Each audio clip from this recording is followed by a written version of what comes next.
Do you want to play the role that everyone blames for everything? Do you want to play the role that everyone swears is OP but no one wants to play? Do you want to play the role that everyone has opinions on and will shove their opinions onto you the second you do something that they don't like, even if they've never played a single game of it? Well, do I have the right role for you, because guess what? It's time to introduce you to the terrible experience that is playing as a jungler. And if you haven't already been on this roller coaster of pain and emotions, then sit down, buckle up, and prepare to learn about why your jungler hates you regardless of how good of a laner you are. Welcome to a terrible guide to League of Legends. Welcome to Summoner's Rift.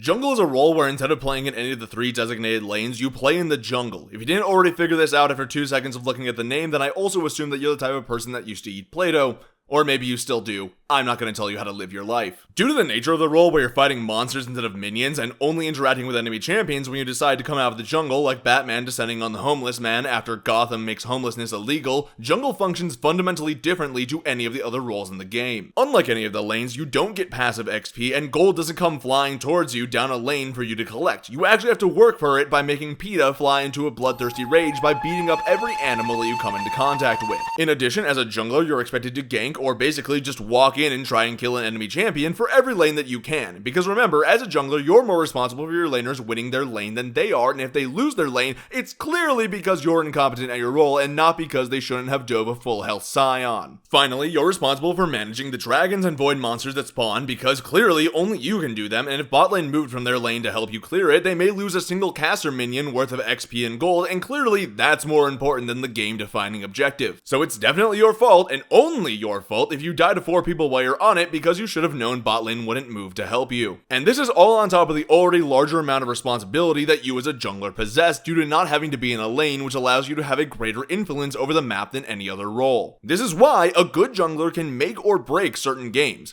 Due to the amount of potential influence you have, like a corporation trying to get legislation passed in the US, a good jungler can influence lanes they're not even in just by the threat that they might be there to gank them. However, the opposite is also true, which means that if you're not doing so well, you have less influence on how the game goes than Nico playing prop hunt as a blast cone. I've had games where just the thought of me being near a lane is enough for laners to fall back to their tier 2, and games where I couldn't even touch a single one of my camps for minutes on end because the whole of the enemy team was coordinating to take them all like SEAL Team 6. This has evolved into only the quickest clearing, best ganking, highest damage, tankiest, and most broken picks being the ones that rise above everyone else when it comes to jungle champions. It also means that as a jungler, you cannot take a passive role in the game. Even if it's something small, you need to be finding something to do to get your team ahead, or the enemy jungler will. And you bet your ass that it'll be all your fault that all of their ganks miraculously work even if they stepped over vision the entire time they were running into a lane. While for your ganks to work, you need the enemy team to have 0 vision, 0 hands, 0 awareness, the IQ of your average ADC player, and make sure all of your sacrificial goats had the right blood type or the devil might get angry at you and say that your gank fails. Going into your flavor of jungle champion, jungle technically has the most variety of champions that you can potentially play, but due to how the role has evolved, if they're not the aforementioned quickest clearing, best ganking, highest damage, tankiest, and most broken picks, then you're not going to be as successful as other jungle champions. And while in other roles, the type of champion you pick can determine your playstyle for the initial parts of the game outside of team fights,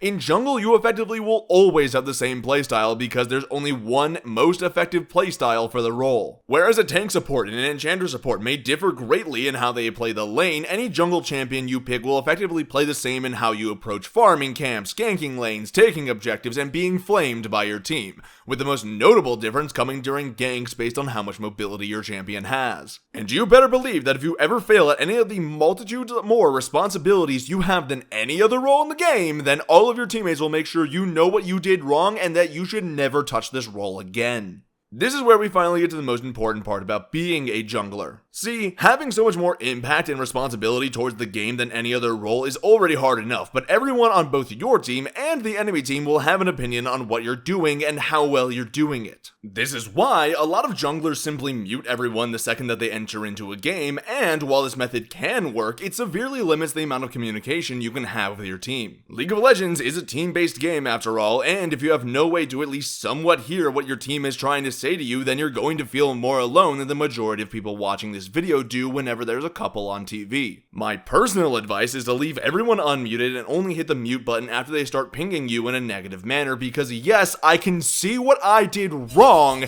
I don't need you pointing it out to me after the fact. Even with all the information I can provide to you here, there's still little I can do to provide you with knowledge about how to play jungle, let alone be a good jungler, because this role is so varied in what you need to do at any given point, and Riot keeps changing the jungle every fucking season, that any information I can give you that isn't specific to one champion is pretty much irrelevant for everyone else. What guide I can give to you is to say that when you're choosing which side of the map looks more appetizing, like your average American trying to choose which breakfast platter is more cholesterol-inducing, try to learn what matchups are good and bad for your laners. Because to be a good jungler, you need to have at least some information about what it means to be a good laner, even if the inverse is absolutely not true. Does this mean that you have to have a better idea about wave management, wave timings, matchups, and other parts of lanes than some laners do? Not necessarily, except for when you do, because let's be honest here that some laners have a problem with junglers doing anything except standing outside their lane 24/7, ready to kill their lane opponent 24/7, but not take the kill and not tax the wave at all, and then repeat that 20 more times. The point of all this is to say that jungle is a role that has the highest barrier to entry out of the 5 roles and takes the longest time to master due to it being so fundamentally different to any of the other 4 roles. It also has the biggest emotional toll because everything and anything going poorly will be blamed on you, and if you don't know how to deal with that, I suggest you pick any other role besides jungle. However, this doesn't mean the role can't be massively fulfilling, as those times where you're absolutely dominating a game can make you feel like the older sibling who can never lose to their younger siblings because there's too much of an age gap for them to do anything. The only real redeeming quality about this role is that even if you don't want to be the quickest clearing, best ganking, highest damage, tankiest, and most broken pick, you can still find success, and there's plenty of people who have found success without using conventional jungle champions. And if any of this actually convinced you to play this role, then welcome to the worst thing that's ever happened to your mental health. Anyway, subscribe if you want to be updated whenever any of my other videos comes out, or don't. I can't control your actions. I'm not your father that claimed he'd be back with the milk 10 years ago and that was the last time that you ever saw him ever again.